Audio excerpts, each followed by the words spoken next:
자, 112번에 필자의 궁극적 의도라고 했습니다.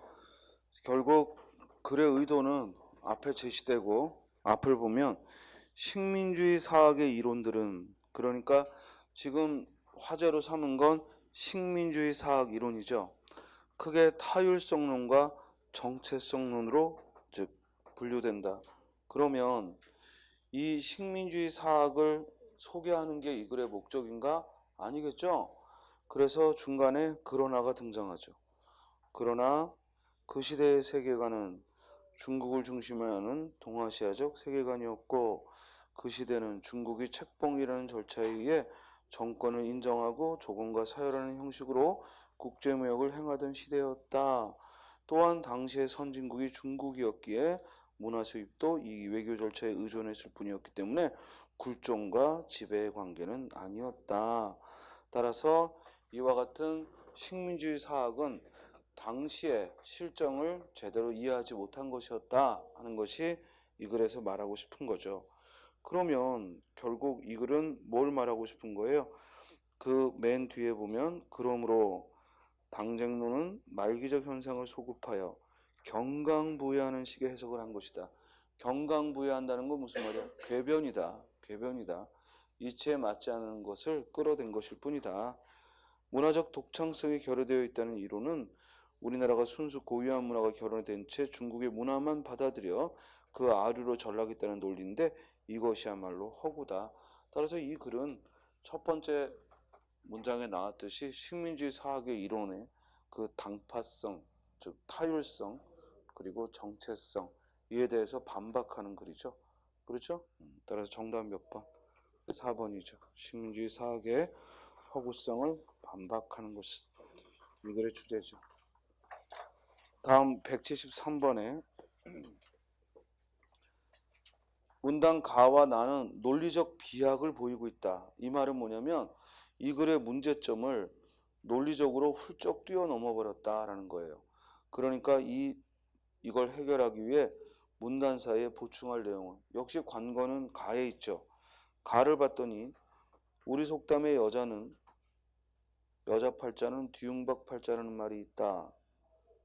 여기까지. 결국 여자 팔자를 즉 남편에게 종속된 그런 시각으로 바라본 즉 그런 속담이 있다는 얘기죠. 이걸 소개하는 게 이 글의 목적은 아니겠죠? 그러니까 당연히 그러나로 가야죠. 그러나 여기에는 이론이 분분하다. 다만 한 가지 확실한 건 사람은 본디 남녀가 평등하게 창조되었음에도 불구하고 인류 역사를 통해 드러난 문화 양상을 가부장권 지배문화에 의해 여성을 차별하는 곧 여자를 겨우 뒤움박으로 여기는 것이었다는 사실이다. 이 말은 뭐냐면 가부장적인 문화에서 여성을 그렇게 뒤움박팔자라고 폄하했다 이 얘기야.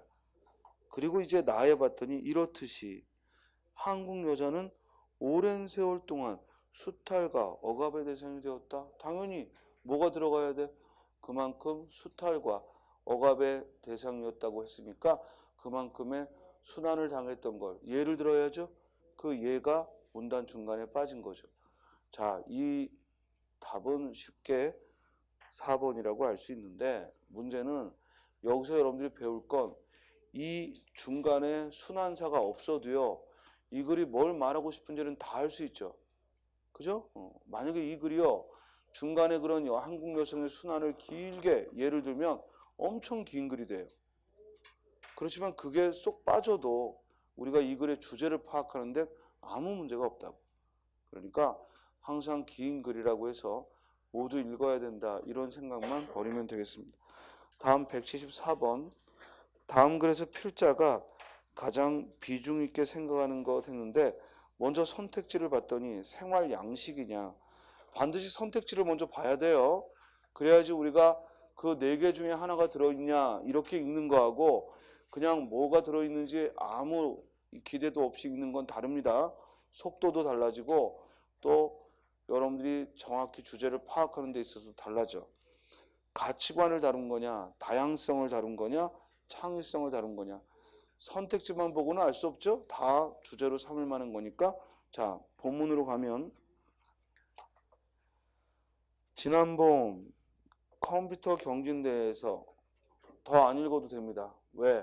이렇게 구체적인 사례를 낸 부분은 길기만 길지 굳이 읽을 필요 없습니다. 이해돼요? 자, 다음 단락으로 갑니다.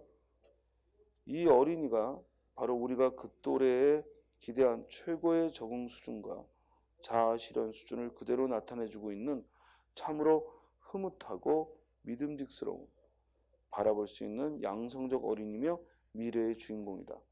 양성적인, 그러니까 양성적 기질을 가진 어린이를 지금 긍정적으로 본 거죠. 양성적 기질을 가진 어린이들은 그렇지 않은 어린이들에 비해 지능과 창의력이 높고 적응도도 높다는 연구 결과가 이미 나와 있다. 이들이 자라면 다양한 상황에 유연하게 대처하고 적응할 수 있으며 양성적 어른이 될 것이다. 그러니까 지금 이 글은 뭘 얘기했냐면 어린이에게 또는 인간에게 필요한 것, 즉 양성적 요소, 즉 어느 한 성에 치우치지 않는 양성적 요소가 필요하다는 거지. 그럼 이게 다양함이냐 아니면 가치관의 문제냐라는 거예요.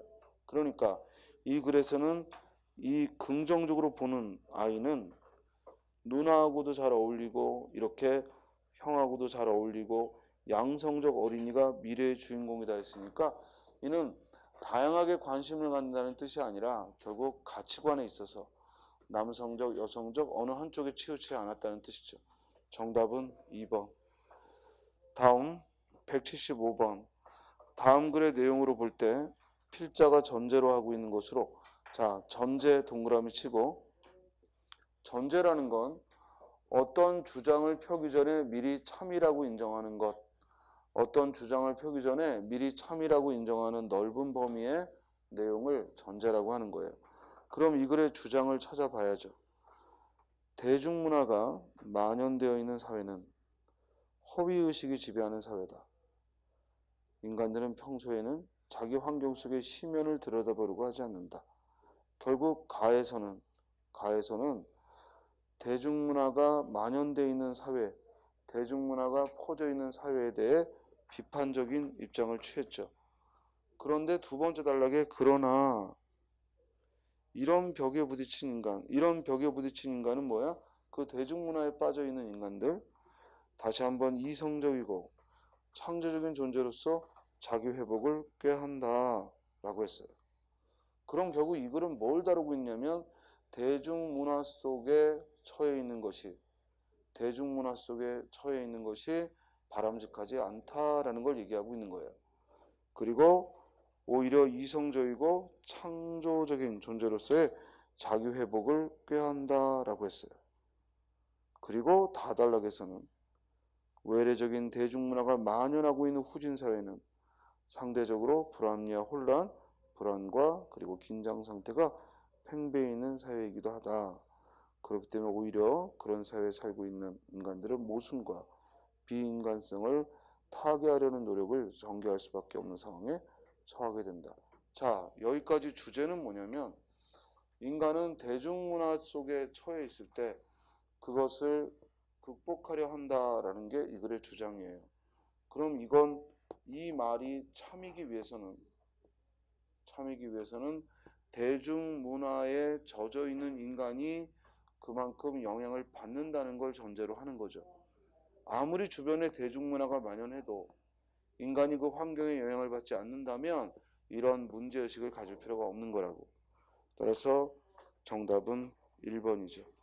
즉 환경에 대해 인간이 자기가 처해 있는 환경에 대해 바르게 인식해야 한다는 걸 전제하고 결국 현재 우리가 처해 있는 환경이 대중문화에 만연되어 있다는 그 문제의식을 지적한 겁니다. 4번은요. 이 글의 주장이죠. 4번은 이 글의 주제고 이 주제가 나오기 위해서 미리 전제하는 건 바로 우리가 처해 있는 환경을 바르게 인식해야 한다는 거야. 그 환경이 뭐야? 너무 대중문화에 매몰되어 있는 그 환경을 바르게 인식하자 이런 얘기죠. 다음 176번 이 글에 대한 설명으로 적절한 것은 했습니다. 먼저 1번 상반된 견해 절충적 대안 변증법적으로 썼다는 얘기고 2번 통시적으로 설명했다. 통시적이 뭐예요? 시간 순서로 썼다는 얘기예요. 과거에는, 현재에는. 그 다음 3번 구체적 사례를 제시했다. 예시가 나온다는 얘기고. 그리고 4번은 인과관계로 썼다는 거예요. 자, 선택지 딱 봤더니 이 글은 뭐 물어보는 거야? 글의 형식을 물어보는 거.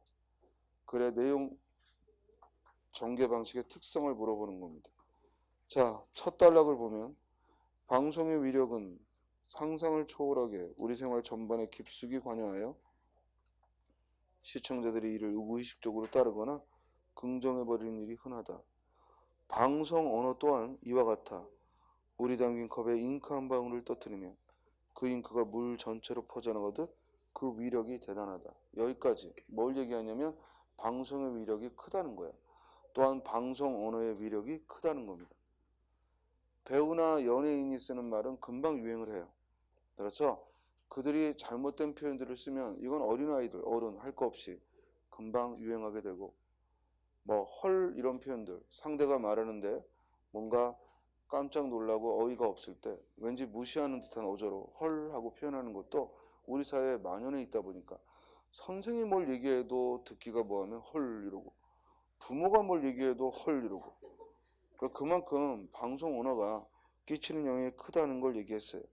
그리고 두 번째 단락에 뭘 얘기했냐면 먼저 음성 언어를 주로 사용하는 방송 언어에서 바른 음가를 구사하는 일이 무시되는 것. 그 다음 단락은 어휘의 오용이 심각하다는 것. 지금 뭐 한 거야 다? 예를 들었죠. 즉 방송 언어의 오염이 심각하다는 걸 구체적인 예를 들어 얘기했어. 답은 몇 번? 3번. 다음 177번. 이 글의 논리적 구조를 물었습니다. 선택지를 봤더니 가단락에서 문제 제기, 나단락에서 해결. 그 다음 2번 가단락과 나단락은 다른 관점. 3번 가단락보다 나단락이 화제를 구체화. 4번 통시적. 통시적이 아까 뭐라고? 시간 순서로 썼다고. 자, 가단락을 먼저 보면 사물놀이의 옹호자들은 벌써 사물놀이를 화제로 삼아 옹호자, 사물놀이를 지지하는 사람의 이야기를 했죠. 그죠? 그리고 다음 단락 봤더니 그러나 문학의 일각에서는 사물놀이에 대한 비판적 관점이 제기된다. 답은 몇 번? 답은 몇 번? 2번. 이건 쉽습니다. 그리고 굳이 더 읽지 않아도 되죠. 왜냐면 가가 어떤 내용인지 나가 어떤 내용인지 첫 문장에서 그 관계를 유추해 볼 수 있게끔 그렇게 문제를 내고 있어요. 이해돼요? 그러니까 무조건 독해는 꼼꼼하게 읽는 놈이 손해입니다. 시험장 가서. 항상 문제가 요구하는 만큼만 읽는 걸 훈련해야 돼. 자, 178번으로 갑니다. 글의 논리적 순서를 물었습니다. 먼저 가하고 나를 맨 처음에 뒀어요. 가는 뭐라고 했냐면 작가는 생활체험과 취재를 통해 작품의 재료를 모은다는 겁니다. 그리고 이것이 소재지 아직은 제재가 아니다 이 얘기고, 나는 흔히 제재와 소재를 구분하지 않는 경향이 있지만 제재는 소재와는 구별된다라는 얘기를 했습니다. 뭘 먼저 해야겠어요? 지금 나단락은 제재를 소재와 다른 점을 얘기했고, 가단락은 작가가 글을 쓰기 위해 모은 재료는 소재다라고 했어요. 뭐가 먼저겠어요? 이 소재 제재라는 것의 화제를 처음 소개한 것. 그러니까 가가 먼저 와야죠. 뭐냐면 필자의 입장에서 글을 재료를 모으는 건 곧 소재다. 그리고 나단락에 흔히 제재와 소재를 구분하지 못하지만 제재는 생활 속의 소재와는 구별해야 한다라고 했잖아요. 만약에 이 글이요 작가가 화제였다면, 작가의 글쓰기가 화제였다면 나가 먼저 가야 돼요. 그리고 가를 주고 글을 전개하면 되지만 지금 그 뒤에 따라오는 내용들이 모두 소재와 제재를 화제로 삼고 있어요. 이해돼요? 그러므로 작가는 그 소재 제재를 설명하기 위해 하나의 들어준 샘플일 뿐이죠. 그러므로 즉 일반적인 샘플을 먼저 얘기하고 작가는 흔히 자기 생활 경우에서 소재를 취한다. 이렇게 얘기를 하고 그러나 소재와 제재는 다르다. 그러면서 그 구체적인 소재 제재의 차이를 밝히고 있는 글이죠. 따라서 가와 나의 순서고요.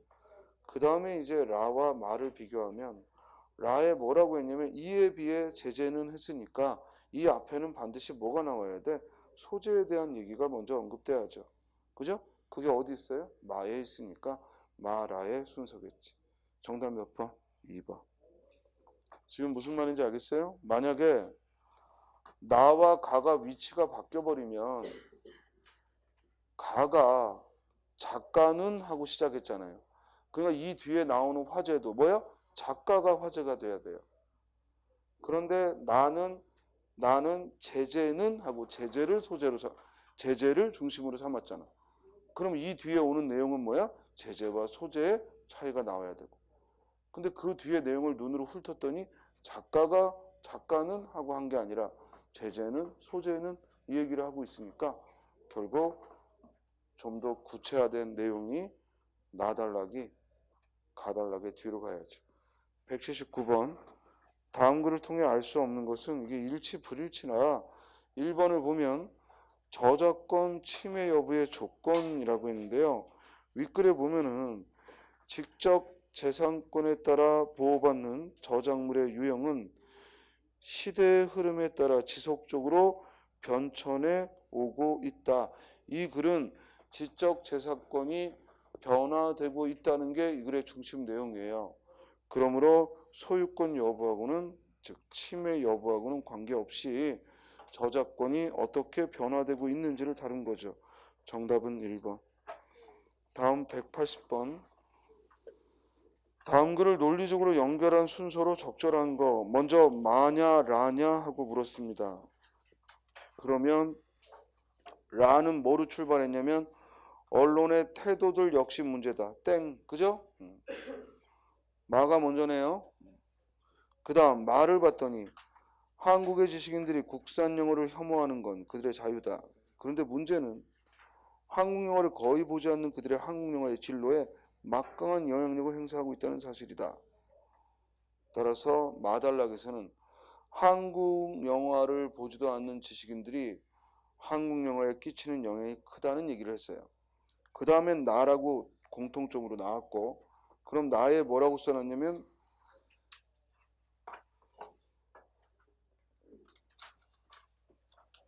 더구나 하고 이 더구나라는 접속어는 앞에 내용에 부연하는 거죠. 그러니까 원래도 글을 읽을 때 더구나 하고 나와 있는 부분, 덧붙여 이런 부분, 이런 것들은 안 봐도 돼요. 즉 역시 지식인들이 한국 영화에 대해 끼치는 이 문제점을 쓴 거죠. 자, 그 다음에 이제 라냐 다냐라고 했어요. 아까 라는 언론의 태도들 역시 문제다라고 했으니까 그 앞에 다른 문제가 나와야 되는데 이 라에 뭐라고 써놨냐면 언론도 지식인들이 국제영화에서 우수상을 받으면 한번 하면 된다는 식으로 소개했다는 거예요. 그러면 그 앞에도 국제 이런 어떤 시상에서 이 지식인들의 목소리가 오용되고 있다는 게 나왔느냐라는 얘기죠. 나의 끝에 나왔죠. 그러므로 또한 언론의 태도도 문제다 하는 내용이 뒷받침을 하는 게 좋겠습니다. 다가 안 되는 얘기는 영화 비평가들도 문제다 해서 이번에는 영화 비평가, 즉 언론 그 다음에 영화 비평가하고 이야기를 제시하고 있죠. 그래서 정답은 1번. 다음 181번. 이런 문제는 요새 자주 나오는데 어떤 심리학 이론을 소개해요. 경제학 이론일 수도 있고 심리학 이론일 수도 있고 그걸 소개하고 짧은 시간 안에 거기에 대한 예를 찾아보라는 거예요. 그러면 손실회피 편견은 무슨 뜻이냐? 바로 앞에 있죠. 즉 동일한 액수의 이득보다 손실이 주는 영향력이 최소한 2배 이상 크다고 한다. 이로 인해 사람들은 위험 회피에 지나치게 치중하게 되는데 이를 손실회피 편견이라고 한다. 즉 무슨 말이냐면 이익을 취하는 거에 먼저 행동하는 게 아니라 자꾸만 손해를 입지 않으려는 것에 더 행동을 즉 치우친다는 얘기입니다. 정답은 몇 번? 사실은 4번에 10,000원을 우연히 주우면 기뻐야 되는데 그거보다는 우리가 가지고 있던 10,000원을 잃었을 때 더 속상해하는 것. 그러니까 손실을 더 힘들어하는 것. 적절한 예죠? 정답은 4번이죠. 다음 182번에 아예 가는 그대로 두고 나부터 말을 배워라라 했으니까 가는 꼼꼼히 읽어야죠. 역사는 지금 화제가 역사죠. 인간만이 가진 것이로 과거의 사실에 대한 기록이다. 그러나 과거의 모든 사실이 역사가 되진 않는다. 과거의 모든 사실들의 단순한 결합이 아니라 특정하게 선택된 사실들의 의미를 인과적으로 연결한 논리적 구성물이다. 이성계의 위화도 회군이 역사로 기록되는 이유는 이 사실이 조선의 개국을 설명하는데 중요한 의미를 지니고 있기 때문이다. 여기까지 뭘 얘기하냐면 역사라는 것은 과거의 사실 전부가 아니라 즉 인과적으로 의미가 있는 인과적으로 의미 있는 그런 사실을 우리는 역사라고 한다는 거예요. 그러니까 위화도 회군이 일어나서 곧바로 역사가 되는 게 아니라 그게 조선왕조 창업에 중요한 의미를 가졌기 때문에 그게 역사적 사실이 된다는 거지. 자, 다음에 나냐, 다냐, 라냐인데 나의 역사가 인간의 창조물이라고 하지만 소설가의 상상에 의해 쓰인 소설과는 다르다. 역사와 역사소설은 자, 그래서 나달락은 역사는 결코 허구의 사실을 창조한 게 아니다라는 얘기고 다달락은 그러나 조선왕조의 창건에 대해 자, 조금 전에 가의 조선 창업을 예로 들었는데 그 조선 창건에 대해서 이제 이를 더 부연하는 내용이 다에 나왔으니까 당연히 다는 가의 뒤에 가겠죠. 그렇죠? 그리고 이제 다 다음에 뭐가 와야 되느냐 하는 건데 그 다달락에서는 뭘 써놨냐면 조선 개국의 과정이 다른 방에서 설득력 있게 설명될 수 있다면 위화도 회군의 역사적 의미는 달라질 수 있다. 이는 역사 소설의 과정에서 자료가 새롭게 선택될 수 있고 역사적 의미 또한 바뀔 수 있음을 말해준다. 그러니까 역사적 사실은 그냥 주어진 게 아니라 인간에 의해 만들어진 창조물인 셈이다. 창조물이라는 단어가 나와요. 이게 다달락에 곧바로 나달락에 곧바로 이어지고 있죠. 그렇죠? 그래서 역사가 인간의 창조물이라고 하지만 이는 역사 소설과는 다르다라고 했으니까 또 역사 소설을 얘기한 다음에 마에서 또한 소설은 하고 소설과 역사의 차이점을 밝히니까 2번이 가장 적절하겠죠. 자, 다음 183번에 이런 문제는 쉽죠. 왜냐면 처음부터 가나다라 이 네 개가 모두 다르니까 한 번에 끝낼 수 있겠네요. 자, 가는 이러한 과정 틀렸고 그 다음 나는 우리는 매일 밤 잠을 잘 때 자신의 의식을 벗어 한쪽 구석에 치워준다고 할 수 있다. 앞에 올 수 있죠. 왜냐면 일반적 얘기를 했으니까.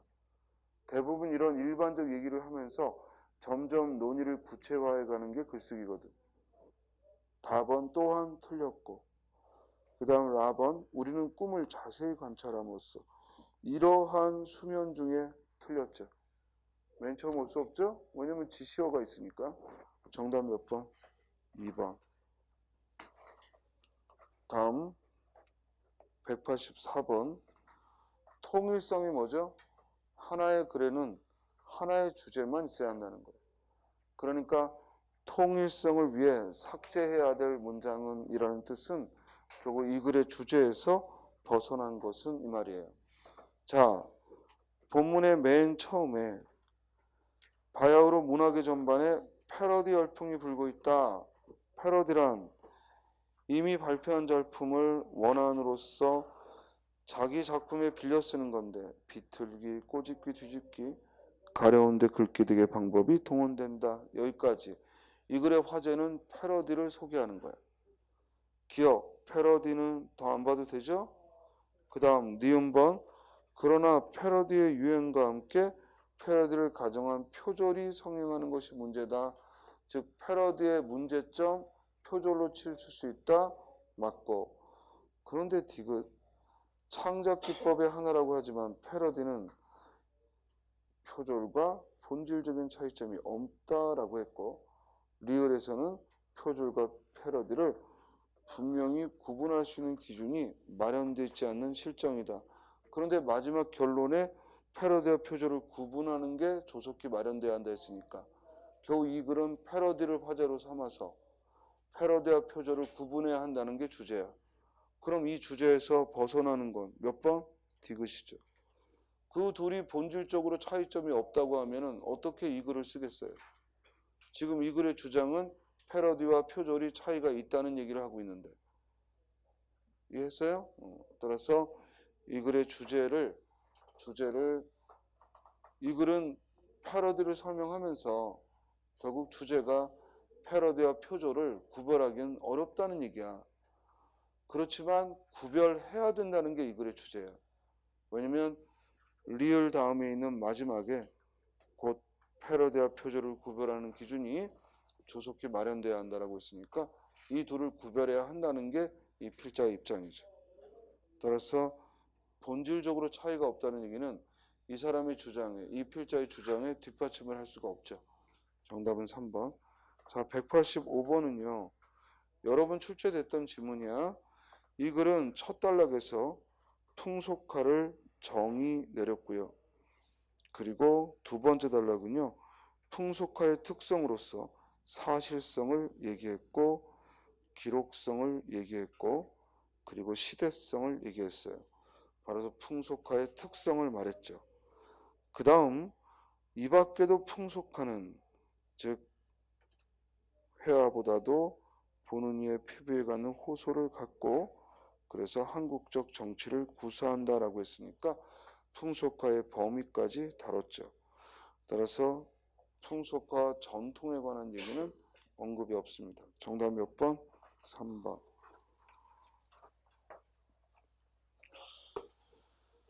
자, 문학에서 먼저 186번. 이와 같은 고전은 가장 기본은 현대어로 풀어야 돼. 그래서 기출문제에서 봤던 거 그리고 지금 예상문제에서 봤던 거 고전은 무조건 자기가 봤던 건 현대어로 풀고 가야 돼요. 현대어로 풀이가 안 된 상태에서 고전을 우리가 풀 수는 없습니다. 그러므로 반드시 고전문학은 현대어로 푸는 게 1순위야. 그리고 또 하나는 그 고전문학의 장르가 무엇인지를 반드시 점검하고 그리고 고전문학은 작가가 누군지도 검토를 해야 돼. 차라리 잠이 들어 꿈에나 보려 하니 정철의 사미인곡이죠. 그리고 이때 정철의 이 사미인곡은 장르가 가사문학이죠. 자, 가장 기본적인 문제는 이렇게 풀이를 묻는 겁니다. 차라리 잠이 들어 꿈에나 보려 하니 바람에 떨어지는 잎과 풀 속에 우는 짐승. 이때 잎과 짐승은 감정이입하여 감정이입하여 바라본 거죠. 뭐냐면 멀쩡한 입과 짐승이 무수일 원수로 잠조차 깨우는가라고 했으니까 내 잠을 깨운다고 본 거예요. 그러니까 감정을 넣어 대상을 바라본 거죠. 내 잠을 깨우는 대상으로, 내 잠을 깨우는, 내 잠을 방해하는 대상으로 사물을 본 거라고. 우리가 감정이입에는 두 가지가 있어요. 내 감정과 동일한 심정으로 바라보는 것. 또 하나는 내 감정과 반대되는 심정으로 바라보는 것.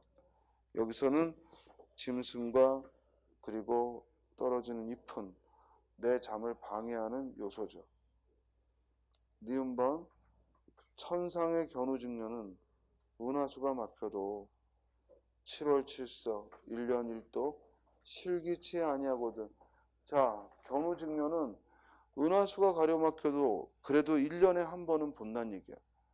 근데 왜 님과 나는 이렇게 한 번 만날 기약조차 없는가라는 얘기지.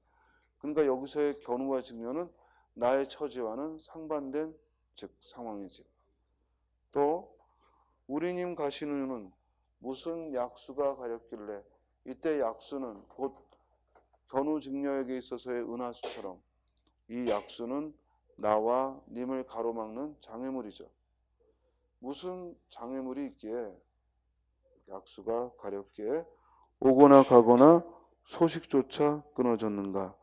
난간에 비겨서서, 난간에 비스듬히 서서 님 가신 데를 바라보니 초로는 맺혀 있고, 즉 풀의 이슬이 맺혀 있고, 모운이 지나갈 때, 새벽 구름이 지나갈 때, 이 말은 뭐냐면 밤이 새도록, 밤 새도록 있었다는 거예요.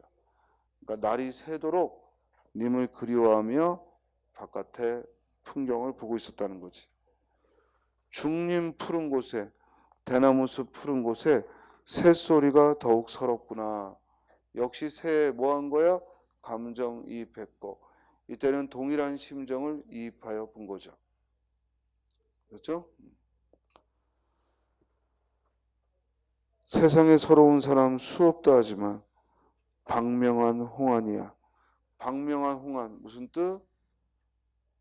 아주 재수없는 여인이야. 아주 재수없는 여인이야.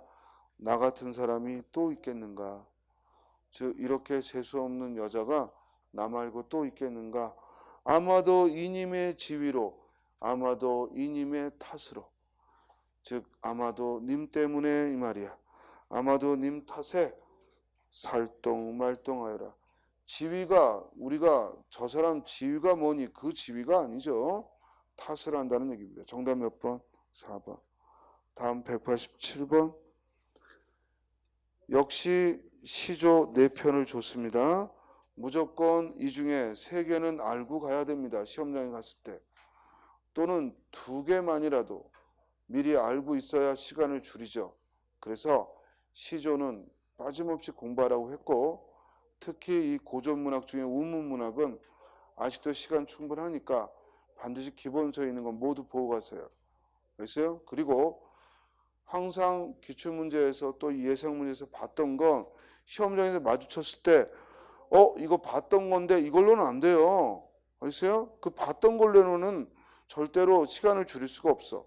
확실히 알고 있어야 돼. 자, 1번 10년을 경영하여 자연친화 안빈낙도. 2번 말없는 청산이요 자연친화.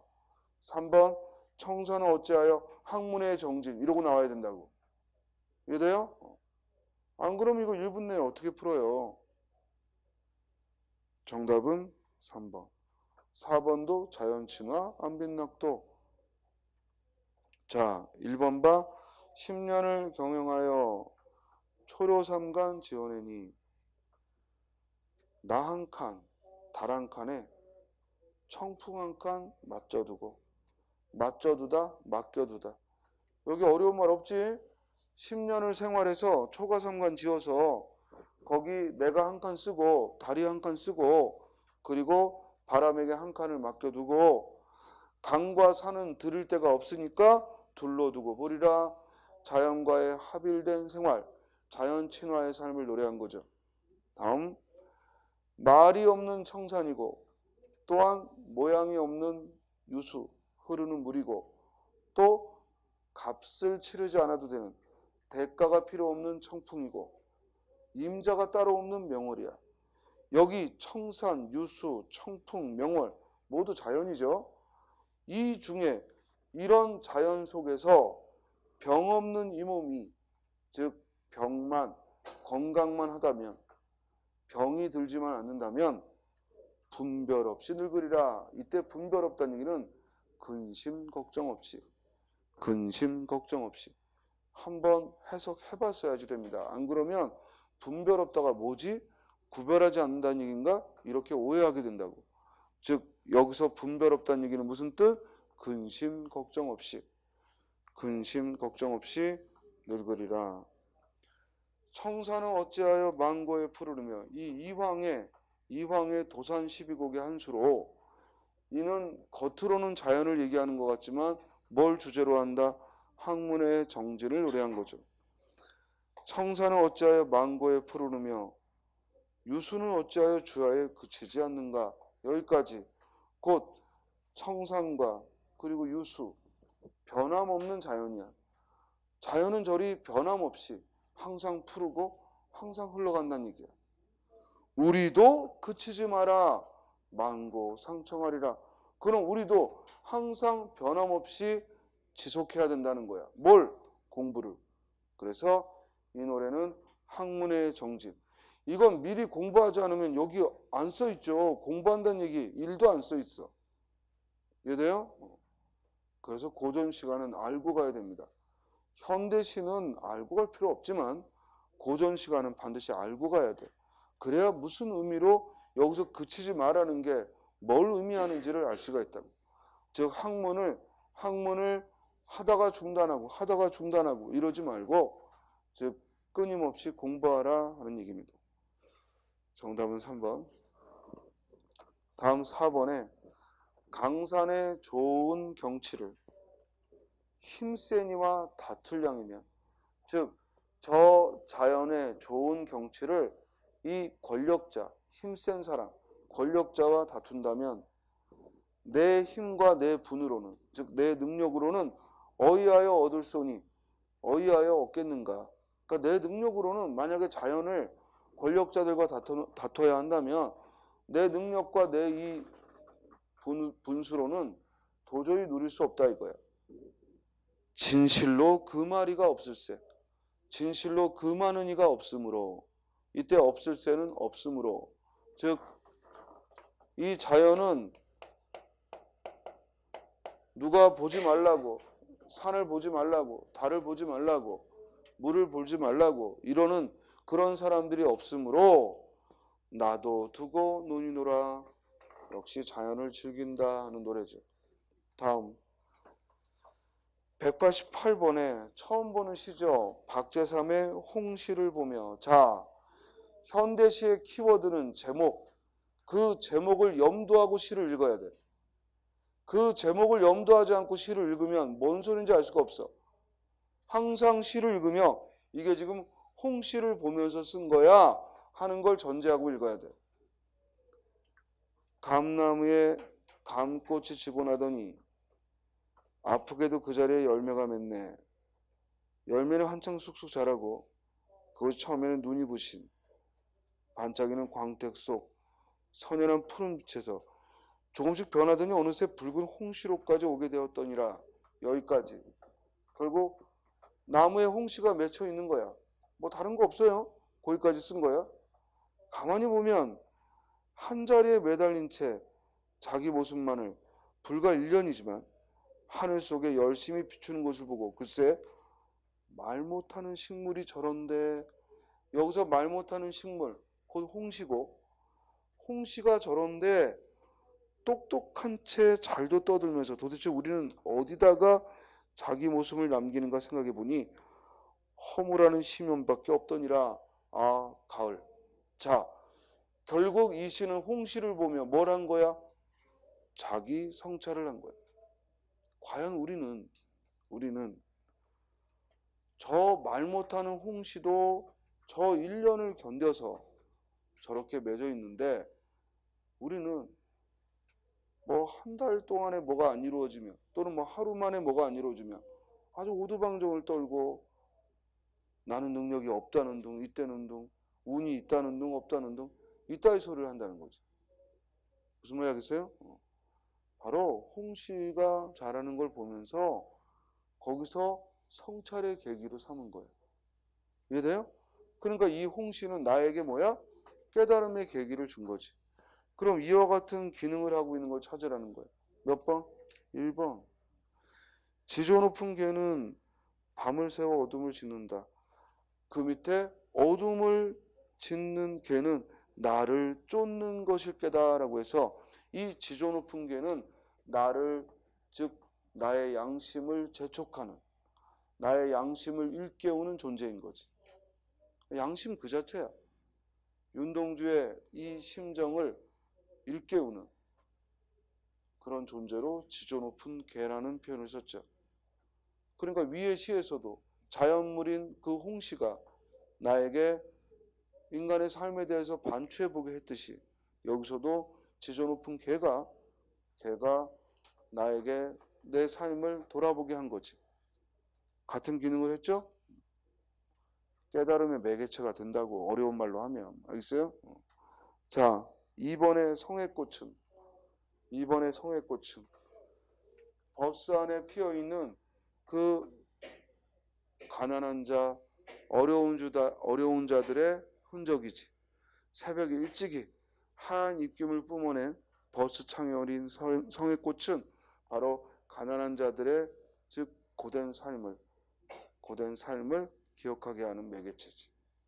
이걸 보고 뭐 내 삶을 반성하고 이게 아니라 그 성회꽃을 보면서 가난하고 어려운 자들의 고단한 삶을 떠올린 거예요. 다음 3번의 램프풀은 과거를 회상하는 매개체지. 즉 할머니와 나, 즉 과거를 회상하는 매개체로서 램프풀을 즉 이야기했고, 4번에 굵은 밤이슬이라고 했죠. 지금 제목이 충문이야. 죽은 이에게 즉 위로의 편지를 쓴 거예요. 여복의 만수랍이 네 정성이 엄쳤다. 이승저승 다 다녀도 인정보다 귀한 거 있을랐고 망령도 응감하여 되돌아가는 저승길에 네 정성 느껴 세상에는 굵은 밤이슬이 온다. 이는 죽은 이를 떠올리게 하는 매개체지. 이 밤에 내리는 이 빗줄기를 보고 바로 이 만수라비를 떠올린 거죠. 그래서 죽은 이를 떠오르게 했지 성찰의 수단은 아니죠. 이해돼요? 정답은 1번. 189번 박용래의 월훈이라는 시인데 문제는 선택지에 이 설명이 표현상의 특징을 물었죠. 그러면 1번 명사형 종결을 통해 표현의 효과를 더해주고 있다. 명사형 종결어미를 썼는가라는 겁니다. 맨 마지막 창오지 문살에 돋는 월운하고 명사형 종결을 했고 이는 곧 여운을 주는 효과를 줍니다. 맞고 2번 음성상징어를 썼느냐라는 거죠.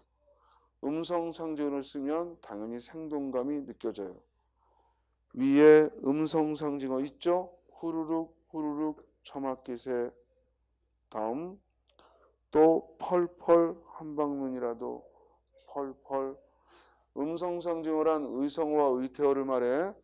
다음 3번 토속적 시호를 사용하여 이러면 향토적 분위기를 형성하죠. 사실은 어떤 선택지는 앞뒤가 아예 모순된 게 있을 때는 그건 그 자체가 틀린 거지만 지금 이 선택지는 모두 앞뒤가 서로 호응하기 때문에 위에 토속적 시호를 썼느냐 이걸 보면 되죠. 토속적 시와 많이 보이죠? 즉 우리 농촌의 모습들을 짐작해 볼 수 있는 그런 소재들이 창호지도 보이고 또 콩깍지도 보이고 봉당도 보이고 또 마을 허방다리 드러내면 보이는 마을 토속적 시어 맞죠? 정답 몇 번? 4번. 다음 근경에서 원경이 아니라 원경에서 근경이죠. 다음 190번 규중치루 쟁론기입니다. 규중치루 쟁론기는 규방에서 쓰는 7가지 바느질 도구들 골무 또 뭐 가위 또 다리미 인두 등등 이 7가지 이 규방에 쓰는 바느질 도구가 서로 자기 공을 다투는 걸 즉 가전체 형식으로 즉 사물을 의인화해서 표현했죠. 1번 침선 도구를 의인화하여 침선이 바느질이고 바느질 도구를 의인화하여 세태를 비판했다. 맞죠? 항상 사물을 의인화하는 기법 또는 동물을 의인화하는 건 인간 세계에 비판을 하거나 교훈을 주기 위한 겁니다. 다음 대상에 대한 세심한 관찰 맞습니다.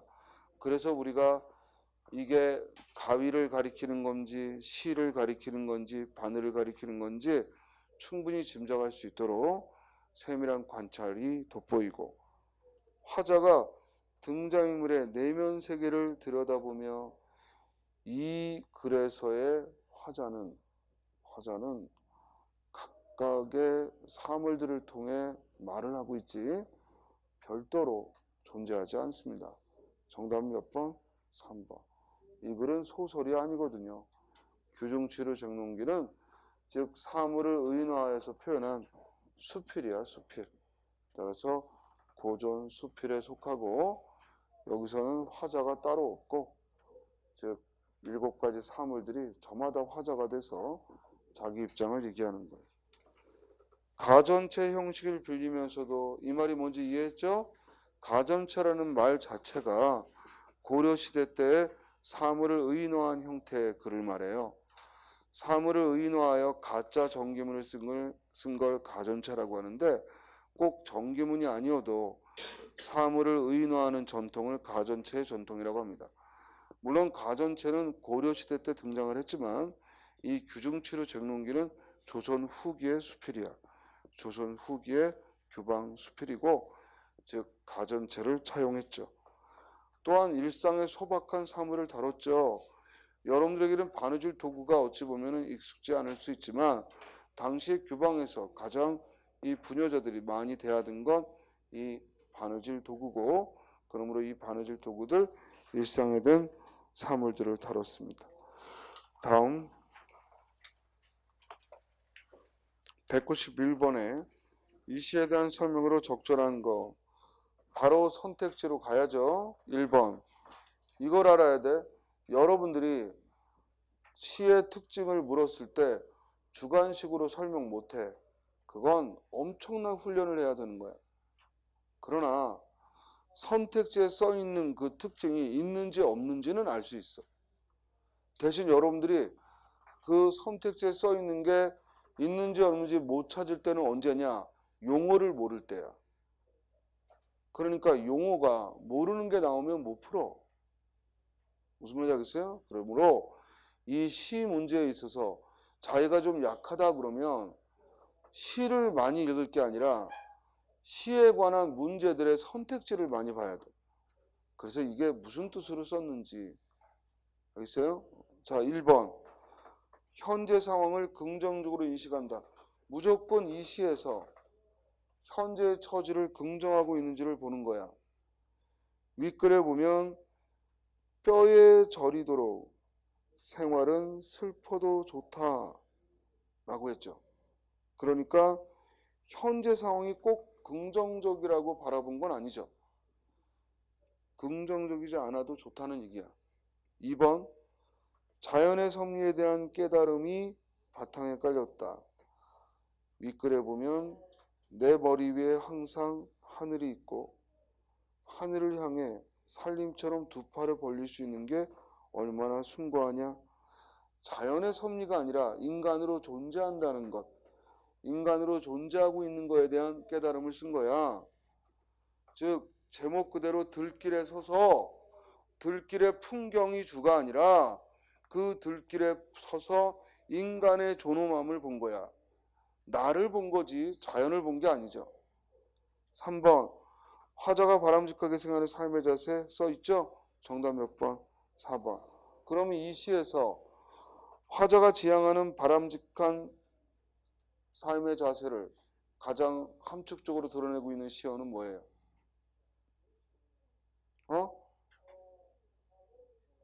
화자가 지향하는 세계를 가장 함축적으로 드러낸 시어가 뭐냐고. 화자가 지향하는 세계를 가장 함축적으로 표현한 시어가 뭐냐고요. 푸른 별이죠. 이해돼요? 지금 스님이 질문을 화자가 지향하는 바람직한 세계를 가장 함축적으로 드러낸 것. 이 말은 어떤 사물로 구체화했느냐 이거야. 푸른 별로 구체화했지. 거룩하다는 단어가 아니라. 됐어요? 꼭 기억하고. 자, 다음 192번은 다음 작품에 대한 설명으로 적절하지 않은 거. 자, 고전시가 나오면 뭐 보라고? 뭐 보라고? 장르. 그 다음 현대어 풀이. 장르에 대한 걸 놓치면 안 돼. 올해 2월 서울시도 구지가 냈죠? 공무도화가 몇 번이나 나왔고, 따라서 공무도화가 고대가요고, 그리고 이미 기출문제 물이 공무도화에서 물의 의미가 변화하는 데 따라 썼다. 이건 출제가 됐던 거고. 그러니까 고전 시간은 항상 장르 그리고 그 현대어 풀이. 자, 정읍사는 언제 노래야? 백제의 노래야. 그리고 말로 지어진 거죠. 말로 지어졌다가 나중에 한글 창제 후에 한글로 옮겨진 거예요. 우리 공무도화가나 황조가, 구지가 같은 건 말로 지어졌지만 나중에 뭐로 옮겨져? 한자로 옮겨진 건데 정읍사만 유독 고려가요 중에서 아니 고대가요 중에서 한글로 옮겨진 겁니다.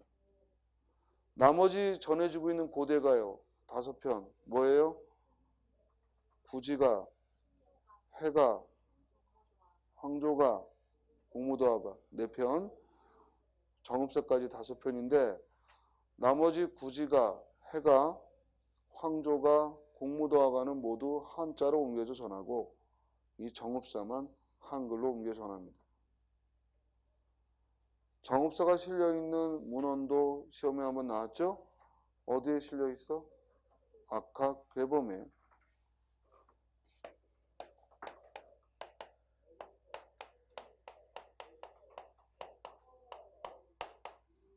악학괴범에 수록되어 있습니다. 달림이 시어 이때 하는 높임의 혹격조사 따라서 달아라고 해석하면 안 되고 달림이 시어 높임의 혹격조사라고. 달림이 시어 높이곰 도다샤 높이 도드시어. 이때 높이곰 할 때의 곰은 강세조미사야. 따라서 높이 하고 해석하면 되고 도다샤 할 때 샤는 지금의 시야 주체 높임 선어말엄이라고. 따라서 달림을 천지신명으로 즉 높임의 대상으로 삼았기 때문에 주체 높임 선어말엄이 샤를 쓴 거지. 도다샤 도드시어 이 말이죠. 어기야는 감탄꾸고 머리곤 비추어시라 멀리 비추시라 멀리 비추어 주시라 이 말이지. 어기야 광들이 아우다롱들이는 후렴구인데 원래 고대가요에는 후렴구가 없고 고려가요에 후렴구가 들어가 있는 건데 이 노래가 훗날 고려가요와 함께 한글로 옮겨지다 보니까 어기야 광들이 아우다롱들이와 같은 이런 후렴구가 고려가요처럼 끼어들었다라고 보죠. 저제 너러신고요. 저제는 시장에 가 계신가요? 어기야 진대랄 디디올서라 진 곳을 디딜까 두렵다. 이때 진대는 진곳, 진흙창, 위험한 곳을 말하지. 즉 위험한 곳을 디딜까 두렵다. 즉 행상 나간 남편이 위험에 처할까 두렵다라고 노래한 거야. 어기와 왕들이 어느 이다 놓고시다. 어느 곳에다 놓으셨는가? 어느 곳에다 집을 풀어 놓으셨느냐? 남편이 행상을 나갔는데 도대체 어디에 지금 있는 건지 궁금한 거죠. 그래서 어느 곳에다 놓으셨는가? 어기야 내가 가는 곳에 점거할세라. 어기야 내가 가는 곳에 날이 저물까 두렵다 이 말이죠. 점거할세라. 이 리을세라는 의구영어미 두려움을 표현한 거야. 따라서 날이 저물까 두렵다 때문에 이 노래는 행상나간 남편을 염려하는 노래인데, 마지막에 내 가는데 정글할세라 할 때 나는 남편을 말하기도 하지만 동시에 남편의 위험이 나의 위험이므로 역시 중의적으로 해석을 해서 나와 남편을 동시에 가리키죠. 어기와 왕들이 아우다롱들이 하는 이런 후렴구는 아무 뜻이 없고 오로지 리듬감을 위해서고, 이 노래가 궁중의 음악으로 사용이 되면서 악보에 실렸던 거고, 우리가 알고 있는 고려가요들도 이 정읍사와 마찬가지로 궁중의 음악으로 소각으로서 노래가 불려져서 악보집에 수록됐기 때문에 이런 후렴구가 들어가서 리듬감을 살리게 한 겁니다. 1번 후렴구를 빼면 고려가요의 원형을 보여준다라고 했는데 후렴구 빼봐요. 그러면 이는 시조의 원형을 보여주죠. 3장의 형태를 취하기 때문에 시조의 형태를 보여주죠. 고려가요는 특징이 후렴구가 있다는 게 특징이고, 시조는 후렴구라는 게 없다는 게 특징이고, 따라서 후렴구를 뺐는데 어떻게 고려가요의 원형이겠어요? 시조의 원형을 보여주죠. 정답은 1번. 훈민정음으로 기록된 가장 오래된 노래 이러면 틀려요. 훈민정음으로 기록된 가장 오래된 노래 이러면 틀려요. 훈민정음으로 기록해서 전해지는 가장 오랜 노래. 즉 무슨 말이냐면 훈민정음으로 기록된 가장 최초의 노래는 용비어천가예요. 훈민정음 반포하기 전에 만들었으니까. 그러나 그 노래가 불려진 시대를 고려한다면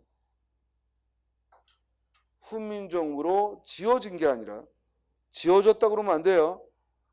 훈민정음으로 지어진 가장 오래된 노래는 용비어천가야. 바꿔 말하면 최초로 지어진 노래야. 그러나 훈민정음으로 기록되어 전하는 노래야. 그럴 때 제일 오래된 노래는 바로 이 정읍사죠. 공무도화가 님이여 그물을 건너지 마오. 그거는 한글로 전해지는 게 아니라 공무도화, 공경도화, 타의사, 당내공하고 한자로 전해지는 거고, 그걸 한글로 옮긴 것뿐이고, 한글로 기록되어 전해지는 가장 오래된 노래는 정읍사다. 다음, 후렴 형식의 여음글을 반복적으로 사용하면 당연히 운율감이 느껴지고, 높임의 선어머럼이 썼죠? 모르면 안 되는 거야. 높임의 선어머럼이 뭘 썼어? 샤를. 이 샤는 지금의 뭐하고 똑같다고? 시. 대상에 대한 태도를 드러내고 있죠. 됐어요? 자, 잠깐 쉬었다가 또 합시다.